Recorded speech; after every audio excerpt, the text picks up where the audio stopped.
Ero a parte in Feltre e il Baia no.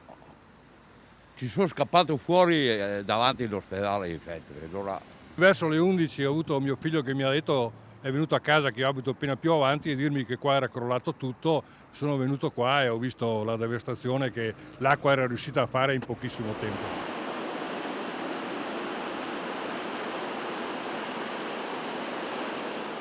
È stato un evento sicuramente eccezionale, ci siamo spaventati tantissimo perché nessuno si aspettava una cosa del genere. 2 anni dopo Vaia, a Ponte Massa, i lavori di bonifica e di consolidamento degli argini del Cordevole, del ponte che unisce i comuni di Sedico e di Sospirolo, hanno ripristinato lo stato dei luoghi resi più sicuri, il segno del dramma però ancora visibile.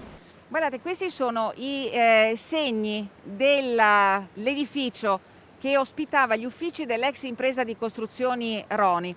Questo edificio, la sera del 29 ottobre, venne completamente risucchiato dalla furia dell'acqua del torrente Cordevole, che scavalcò con un'onda di oltre 2 metri, scavalcò il ponte e si abbatté proprio su questo versante della sponda del torrente. Abbiamo visto in diretta l'edificio volare giù all'interno del Cordevole. L'acqua ha scavato sotto e poi l'edificio in un attimo è volato giù tutto intero, scivolato. Questa è la testimonianza di Nicolò di 2 anni fa. Oggi è la mamma a raccontarci il post Vaia. Diciamo che adesso, a distanza di 2 anni, io sento ancora siamo stati tanto provati, ecco. Basta una folata di vento, una pioggia più insistente a far rievocare il dramma di quella notte. La furia della tempesta provocò ingenti danni lungo tutta l'asta del Cordevole.